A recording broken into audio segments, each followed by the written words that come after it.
Salam damai, gembala baik dan murah hati, sahabat Oase Rohani Katolik.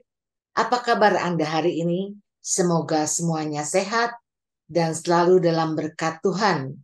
Pada hari ini berbahagia sekali karena kita semua ditemani oleh Romo Diocesan Petrus Tunjung Kesuma atau yang kita kenal akrab dengan sapaan Romo Tunjung. Dan saya Benarit Marita akan menemani Anda semua sampai dengan di penghujung acara nanti.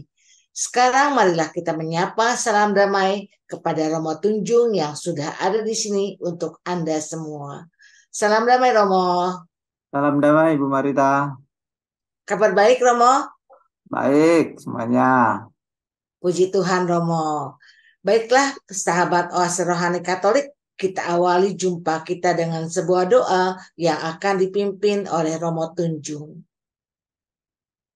Dalam nama Bapa dan Putra dan Roh Kudus. Amin. Amin.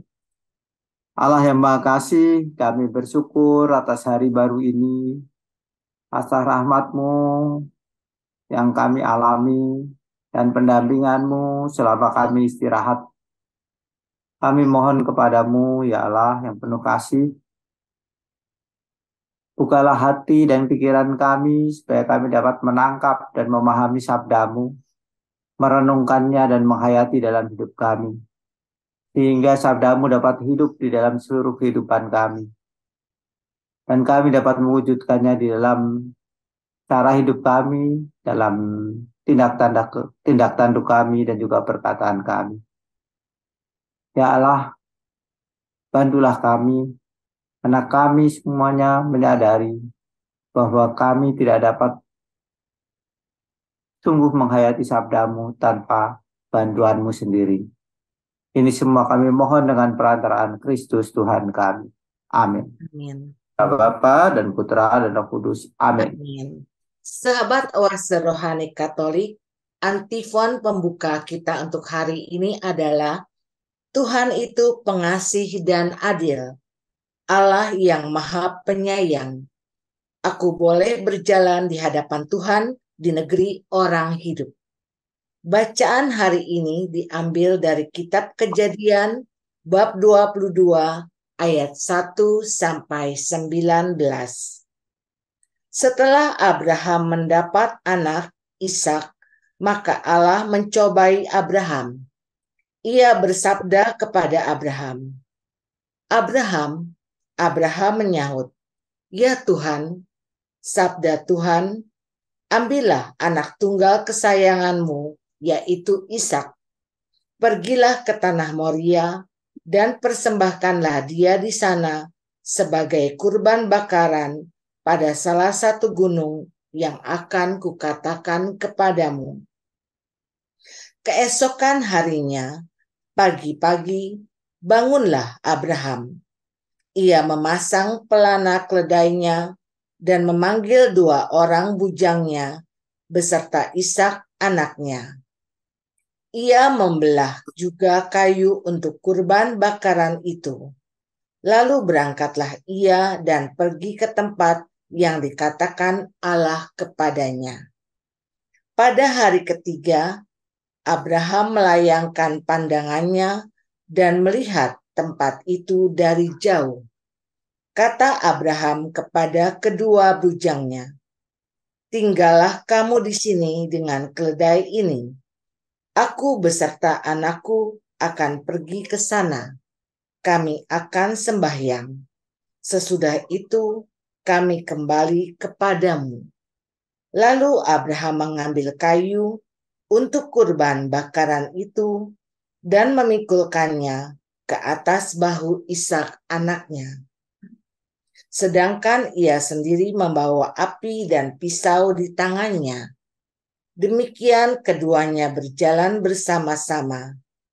Lalu berkatalah Ishak kepada Abraham, ayahnya, "Bapa," sahut Abraham.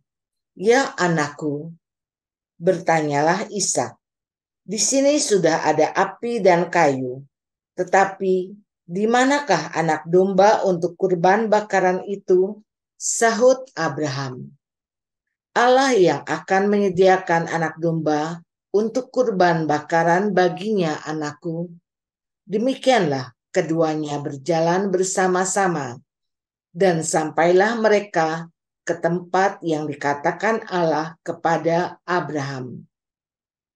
Abraham lalu mendirikan mezbah di situ dan menyusun kayu. Kemudian Ishak anaknya diikat dan diletakkannya di atas mezbah, di atas kayu api itu. Sesudah itu, Abraham mengulurkan tangannya, mengambil pisau untuk menyembelih anaknya. Tetapi berserulah malaikat Tuhan dari langit, "Abraham, Abraham." Sahut Abraham, "Ya Tuhan." Lalu Tuhan bersabda, "Jangan kau bunuh anak itu, dan jangan kau apa-apakan dia, sebab kini aku tahu bahwa engkau takut akan Allah, dan engkau tidak segan-segan menyerahkan anakmu yang tunggal kepadaku." Abraham lalu menoleh dan melihat seekor domba jantan di belakangnya, dan tanduknya tersangkut dalam belukar. Diambilnya domba itu dan dipersembahkannya sebagai kurban bakaran pengganti anaknya. Dan Abraham menamai tempat itu Tuhan menyediakan. Sebab itu sampai sekarang dikatakan orang, di atas gunung Tuhan menyediakan. Untuk kedua kalinya berserulah malaikat Tuhan dari langit kepada Abraham. Katanya, "Aku bersumpah demi diriku sendiri, demikianlah sabda Tuhan. Karena engkau telah berbuat demikian, dan engkau tidak segan-segan menyerahkan anakmu yang tunggal kepadaku, maka aku akan memberkati engkau berlimpah-limpah dan membuat keturunanmu sangat banyak, seperti bintang di langit dan seperti pasir di laut. Dan keturunanmu akan menduduki kota-kota musuhnya. Melalui keturunanmu lah segala bangsa di bumi akan mendapat berkat, sebab engkau menaati sabdaku." Kemudian kembalilah Abraham kepada kedua bujangnya, dan mereka bersama-sama berangkat ke Beersheba, dan Abraham tinggal di Beersheba. Demikianlah sabda Tuhan.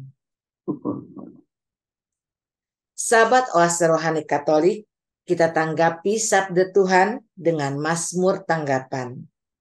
Aku boleh berjalan di hadapan Tuhan di negeri orang-orang hidup.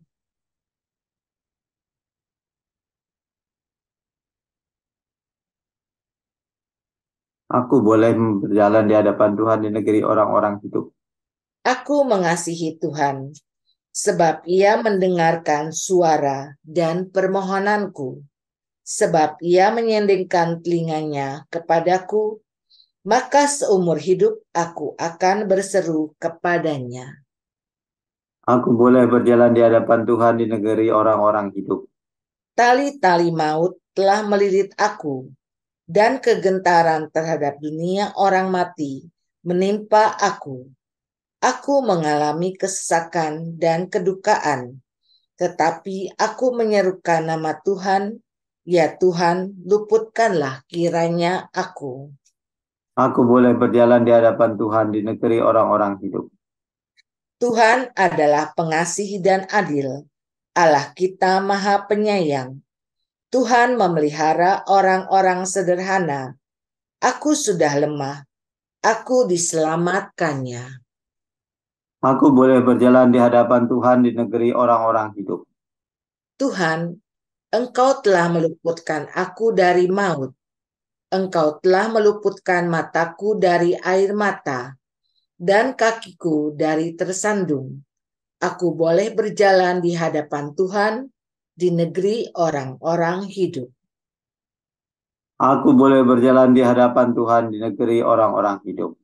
Sahabat Oase Rohani Katolik, setelah kita menyimak bacaan pertama, marilah kita simak bersama Injil Suci menurut Matius bab 9 ayat 1-8 yang akan disampaikan oleh Romo Tunjung untuk kita semua. Haleluya, haleluya, haleluya. Allah mendamaikan dunia dengan dirinya dalam diri Kristus dan mempercayakan warta perdamaian kepada kita. Haleluya, haleluya, haleluya. Tuhan bersamamu. Dan bersama Romo, Inilah Injil Yesus Kristus menurut Matius. dimuliakanlah Tuhan. Pada suatu hari, Yesus naik ke dalam perahu, lalu menyeberang. Kemudian sampailah ia ke kotanya sendiri. Maka dibawalah kepadanya seorang lumpuh yang terbaring di tempat tidurnya. Ketika Yesus melihat iman mereka, berkatalah ia kepada si lumpuh, "Percayalah anakku, dosamu sudah diampuni." Maka berkatalah beberapa ahli Taurat dalam hatinya, "Ia menghujat Allah." Tetapi Yesus mengetahui pikiran mereka, lalu berkata, "Mengapa kalian memikirkan hal-hal yang jahat dalam hatimu? Manakah yang lebih mudah, mengatakan dosamu sudah diampuni, atau mengatakan bangunlah dan berjalanlah? Tetapi supaya kalian tahu bahwa di dunia ini anak manusia berkuasa mengampuni dosa." Lalu ia berkata kepada si lumpuh, "Bangunlah, angkatlah tempat tidurmu, dan pulanglah ke rumahmu." Dan orang itu pun bangun, lalu pulang. Maka orang banyak yang melihat hal itu takut, lalu memuliakan Allah, karena ia telah memberi kuasa demikian besar kepada manusia. Demikianlah Injil Tuhan. Terpujilah Kristus. Sahabat Oase Rohani Katolik, setelah kita menyimak firman-firman Tuhan, marilah kita simak bersama permenungan yang akan disampaikan oleh Romo Tunjung untuk kita semua. Silahkan Romo. Ya, Bapak, Ibu, dan saudara-saudari yang terkasih, dua bacaan yang baru saja kita dengar itu sangat menarik bagi kita. Pada bacaan pertama tadi kita mendengar bagaimana Abraham itu diuji. Dalam masa tuanya dia diuji untuk melepaskan seluruh harapan, ya, yang dia letakkan pada anaknya yang merupakan anak terjanji. Dia yang sudah tua sangat mengharapkan keturunan dan Allah memberikan keturunan kepada dia. Dan dia tanpa sadar kemudian menggantungkan dirinya pada janji Allah tersebut. Anaknya. Tetapi Allah itu mengajak agar Abraham itu tidak menggantungkan diri pada janji Allah, tetapi justru menggantungkan diri pada Allah yang berjanji. Jadi bukan pada hadiahnya, pada anugerahnya, melainkan pada pribadi Allah yang berjanji kepadanya. Dan disinilah luar biasanya Abraham. Dia melepaskan janjinya dan percaya kepada Allah. Dia taat, dia melakukan kehendak Allah. Dengan penuh keyakinan, ia mempersiapkan persembahannya. Dan dia berpikir bahwa Allah akan menyediakan segala-gala yang diperlukannya. Bapak, Ibu, dan saudara-saudari yang terkasih, dari kisah yang indah ini kita lihat betapa luar biasa kepercayaan Abraham itu. Dia memiliki kepercayaan yang tulus. Bukan karena anugerah Allah yang hebat dia percaya, melainkan karena dia percaya karena Allah yang mengasihinya. Nah, Bapak, Ibu, dan saudara-saudara yang terkasih, sesungguhnya kita juga diajak untuk berani percaya seperti Abraham itu. Ya, banyak dari kita itu mengharapkan agar Allah itu memberikan anugerah ini, anugerah itu, ya, supaya kita itu percaya. Tapi sesungguhnya kita diajak untuk mulai berani percaya kepada Allah. Ya. Karena apa? Karena kita tahu Allah itu mengasihi kita. Kita tidak tergantung pada pemberian atau anugerah Allah, tetapi pada pribadi Allah itulah. Karena Allah itulah yang sungguh-sungguh bisa kita andalkan. Memang Bapak Ibu dan saudara-saudara yang terkasih, percaya kepada Allah itu nggak gampang, tidak mudah. Karena apa? Karena Allah kerap kali dan kehendaknya itu sulit kita pahami, sulit kita mengerti. Tapi disitulah justru iman kita tampak.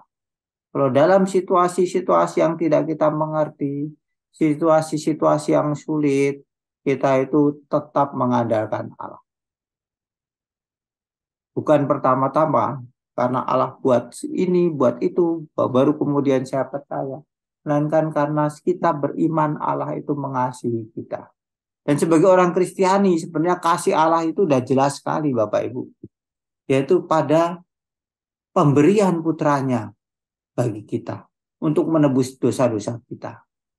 Maka dalam perjalanan hidup kita, kita hendaknya berani percaya kepada Allah. Kita mohon kepada Allah supaya Allah itu melimpahkan rahmatnya kepada kita sehingga kita mampu untuk beriman dan mengandalkan Allah. Seperti Abraham ini. Abraham mengandalkan pribadi Allah. Bukan pada janji-janjinya, bukan pada apa karya-karyanya, tetapi pertama-tama pada pribadi. Itulah yang bisa kita ambil dari bacaan pertama. Dari bacaan Injil hari ini kita diingatkan ya mengenai kelumpuhan. Kisah Yesus ya menyembuhkan orang yang lumpuh itu sebenarnya mau menunjukkan besarnya kuasa Allah. Tetapi kita bisa melihat dari sini juga kelumpuhan-kelumpuhan yang terjadi. Kelumpuhan itu bukannya soal fisik ya, tapi kelumpuhan di dalam batin kita. Dan dosa-dosa itu ya dapat menyebabkan kita jatuh dalam kelumpuhan. Kita tidak mampu mengasihi orang lain. Kita tidak dapat mampu untuk membuka hati kita terhadap orang lain, terhadap sesama. Kita mungkin dari tertutup hati kita terhadap Tuhan. Kita bagikan orang-orang yang lumpuh itu. Nah, Yesus itu melepaskan kita dari kelumpuhan tersebut. Nah, kuasa Yesus yang begitu besar melepaskan kita sehingga kita mampu untuk bangkit lagi. Ya, mampu untuk berjalan lagi, mampu untuk menapaki hidup lagi. Nah, ini yang perlu kita yakini juga di dalam kehidupan kita, Bapak Ibu ya. Kita mungkin merasa secara fisik kita tidak lumpuh, tapi jangan-jangan batin kita lumpuh. Kalau kita dicekam oleh dendam kita, sehingga kita tidak mau bergaul oleh orang lain, atau kita dicekam juga oleh kebencian kita pada orang tertentu, sehingga kita menutup hati kita terhadap orang lain, bahkan kalau dia membutuhkan, kita sesungguhnya lumpuh.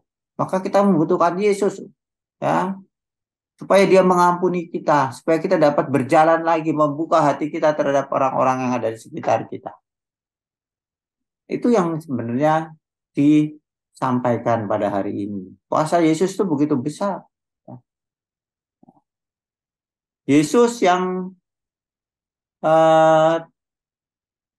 berwujud manusia, disitulah sesungguhnya Allah itu hadir dan menyatakan kuasanya. Nah, Bapak Ibu dan saudara-saudara yang terkasih, ada banyak hal sih sebenarnya yang bisa kita renungkan dari sini mengenai kelumpuhan ini. Yang pertama ini terkait juga dengan kehidupan bersama, kehidupan menggereja. Pengampunan itu kita dapatkan kalau tiap-tiap kali kita mau untuk menyesali dosa-dosa kita melalui sakramen pengakuan dosa. Sehingga kita terus-menerus ya yang kerap kali lumpuh dalam hidup kita bisa bangkit lagi dan memulai kehidupan baru kita. Ya. Tetapi di pihak lain di sini juga dikatakan demikian kan, bahwa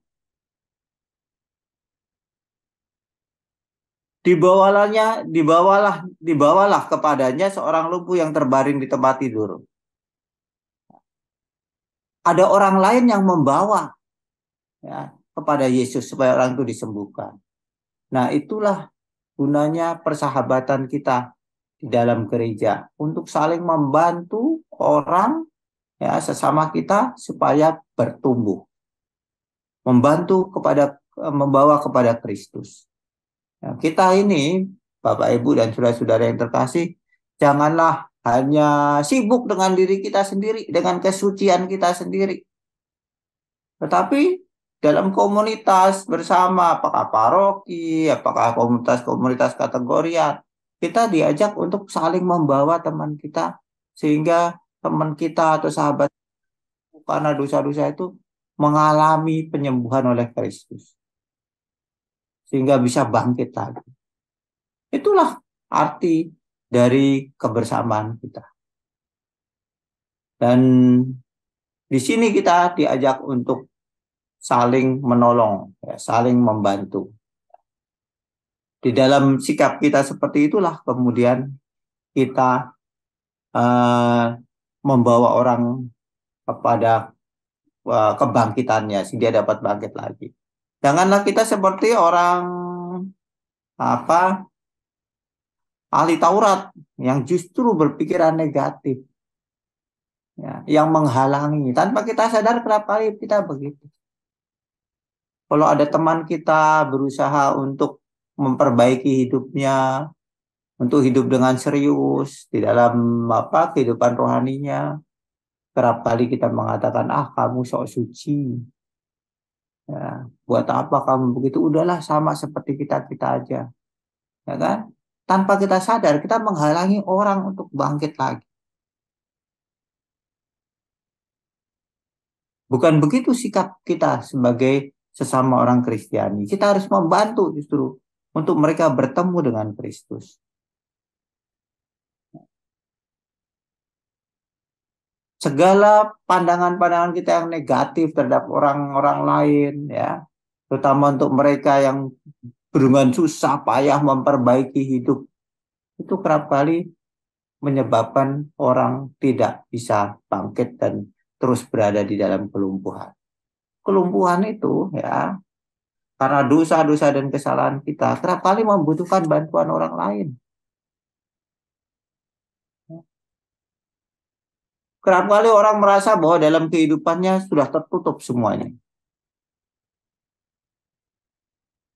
Semuanya sudah nggak ada ruang. Tapi kehadiran teman-teman, sahabat-sahabat yang menguatkan, yang mendukung, ya, itu dapat membawa orang kepada Kristus. Dan itulah di orang itu mengalami kesembuhan. Dan karena itu pentingnya komunitas dan kebersamaan di dalam kehidupan kita, ya, entah di paroki, entah komunitas-komunitas yang lain. Komunitas haruslah menjadi komunitas yang mendukung pertumbuhan orang untuk mengenal Kristus, bertemu dengan Kristus, dan mengalami kesembuhan, ya, dilepaskan dari kelumpuhan itu. Ya, bukan hanya kelumpuhan fisik, banyak dari kita itu kadang-kadang mempersempit dalam kesehatan fisik. Tidak, yang paling satu adalah batin kita. Ya, seperti tadi saya katakan, mengampuni, belajar mengampuni, berdamai dengan orang lain, ya kan, rendah hati, itu kerap kali bukan hal yang mudah, ya. Orang yang biasa selalu ngomong tentang dirinya sendiri, pamer pada dirinya sendiri dan sebagainya, sangat sulit, ya, untuk menjadi rendah hati. Dan itu membutuhkan bantuan dari teman-teman di sekitarnya, ya. Baik melalui teladan, baik melalui suasana, baik melalui pembicaraan-pembicaraan yang mengarah kepada kerendahan hati dan sebagainya. Pendek kata, agar kita dapat bertumbuh di dalam hidup kekudusan, ya, untuk hidup semakin kudus kita membutuhkan orang lain. Itu. Terima kasih Romo. Sungguh kita melihat iman Abraham yang begitu besar dan kepercayaannya yang begitu besar kepada Allah dalam bacaan pertama.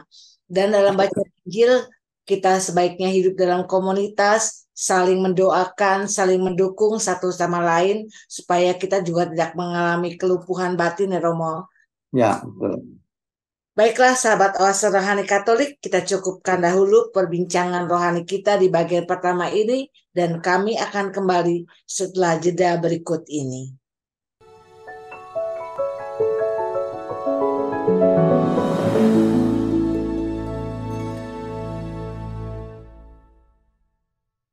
Sahabat Oase Rohani Katolik, kita berjumpa lagi dalam siaran Oase Rohani Katolik di bagian kedua.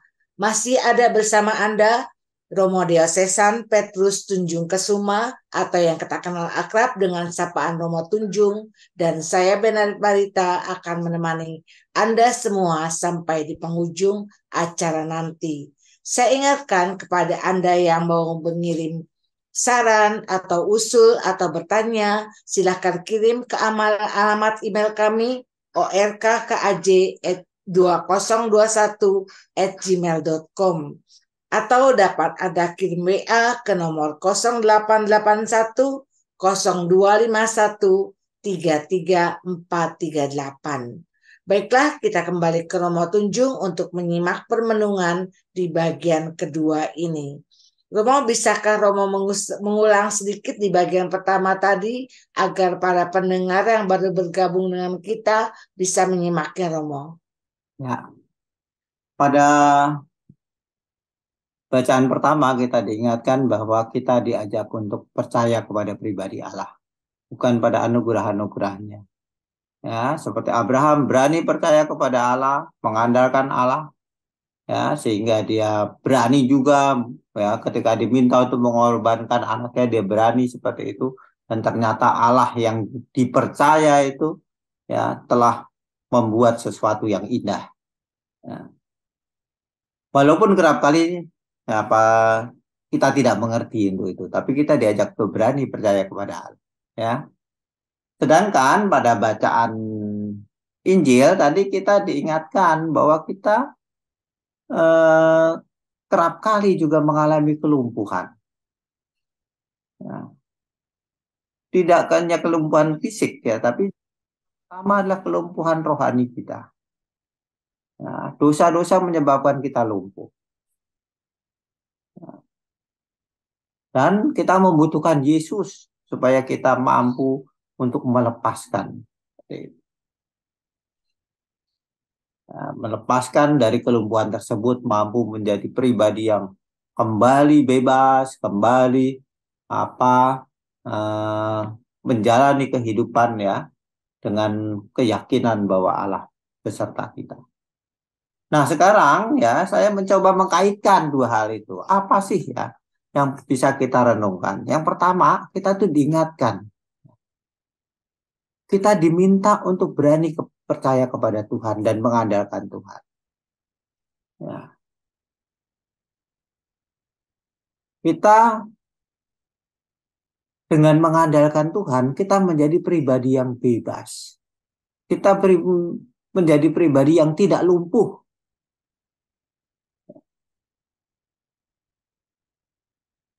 Ketika saya, ya, terluka hati saya karena orang lain, dan saya berusaha untuk mengampuni, saya berusaha untuk menyerahkan semua penderitaan saya kepada Allah, saya sebenarnya dibebaskan dari dendam tersebut, ya kan?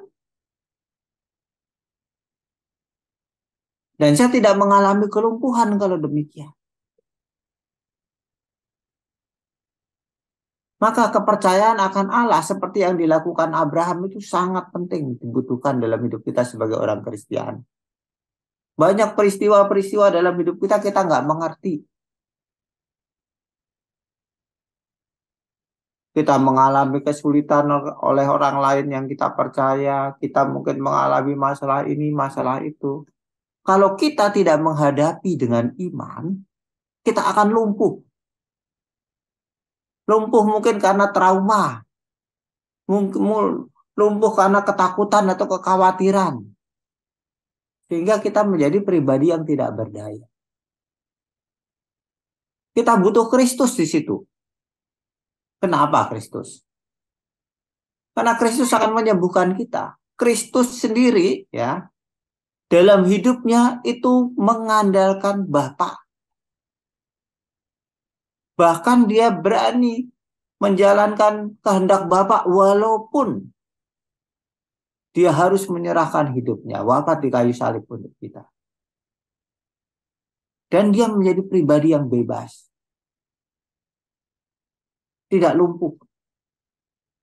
Dalam hidup kita juga diajak untuk begitu. Jadi kalau ditanya apa hubungannya ya antara bacaan Injil dan bacaan pertama, bacaan Injil itu menggambarkan kerap kali kita lumpuh karena kita kurang percaya kepada Tuhan, karena kita tidak mengandalkan Dia dalam hidup kita, karena kita jatuh dalam dosa-dosa kita. Kita akan sungguh-sungguh menjadi pribadi yang bebas seperti Abraham kalau kita berani percaya kepada Dia. Dan yang memungkinkan itu semua adalah bantuan rahmat Tuhan ya. Dan pribadi Yesus itu sendiri yang menjadi teladan bagi kita. Kalau kita ya berani mempercayakan semuanya kepada Tuhan, mengandalkan Tuhan dalam hidup kita ya. Walaupun kita nggak mengerti, kita tahu bahwa kita tidak akan menjadi lumpuh. Kita akan tetap bisa menjalani hidup kita ini. Saya ambil contoh. Orang yang sudah bekerja rajin ya, tiba-tiba menghadapi masalah. Perusahaannya bangkrut misalnya. Dia bisa saja kemudian menyesali, sedih dengan peristiwa itu. Sehingga tidak mampu berbuat apa-apa, merasa putus asa. Merasa segala-galanya gelap. Dan apa yang terjadi? Tanpa sadar dia lumpuh. Ya kan? Tetapi kalau orang itu mempunyai sikap yang lain, dia menghadapi masalah seperti itu, tapi dia percaya pada Tuhan. Dia mengandalkan Tuhan. Bahwa ada kehendak Tuhan yang baik dalam peristiwa ini. Apa yang terjadi? Dia tidak akan jatuh dalam keputusasaan. Dia tetap mempunyai harapan dan akan bangkit. Ya kan? Seperti Yesus. Ya. Yang berhadapan dengan penyiksaan, kematian. Ya. Sesuatu yang sangat mengerikan. Seolah-olah berakhir. Tetapi ternyata tidak berakhir kan? Kita melihat bahwa Yesus yang taat pada kehendak Bapaknya itu bangkit dan membawa keselamatan. Ya. Jadi keberanian mengandalkan Allah dalam hidup kita akan membuat kita tidak lumpuh. Kita tidak terkekang oleh dosa-dosa kita. Menjadi pribadi yang bebas. Dan kita dapat menjalani kehidupan kita sehari-hari lagi. Dan di situ kita akan banyak mengalami ya nanti adalah karya Allah di dalam kehidupan kita yang luar biasa. Nah, seperti itu, Bu, ya. Jadi saya melihat kaitannya itu ada ya antara dua bacaan. Ya. Ya, terima kasih Romo. Romo, bagaimana caranya kita dapat selalu mendengarkan dan taat pada rencana Allah, Romo? Ya. Pertama-tama menurut saya yang dibutuhkan dari dalam diri kita adalah keheningan batin. Ya, tentu saja kita membaca kitab suci, ya, kita mungkin merayakan Ekaristi, tapi keheningan batin itu penting. Ya. Kalau kita itu terlalu dalam hidup kita sibuk sana sini dan sebagainya, akan sulit mendengarkan apa yang Allah kehendaki. Keheningan batin, misalnya kita berdoa, ya, sungguh-sungguh dalam keheningan, membaca kitab suci dalam keheningan, merayakan Ekaristi dengan hormat, dengan khusyuk, ya, bukannya sekedar datang kemudian selesai, tapi mencoba menghayatinya di dalam keheningan. Kita akan lebih peka terhadap apa yang menjadi kehendak Allah. ya. Dan itu yang memungkinkan kita bisa mendengarkan Allah yang berbicara.